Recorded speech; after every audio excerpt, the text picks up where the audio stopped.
دیکھو اللہ تمہیں یہاں تک اس لیے نہیں لایا تاکہ تم مایوس ہو کر ہمت ہار جاؤ۔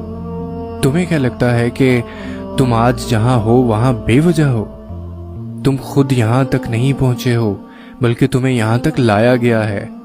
تم نے بے شمار تکلیفیں آج اس مقام تک پہنچنے کے لیے برداشت کی ہیں۔ اتنا سفر طے کر لینے کے بعد آج جب منزل تمہارے سامنے کھڑی ہے تو تم کیوں ہار گئے ہو؟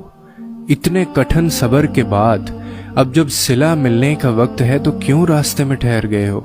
اٹھو، اب تو سفر ختم ہونے کو ہے۔ اب تم منزل کی نہیں بلکہ منزلیں تمہاری منتظر ہیں۔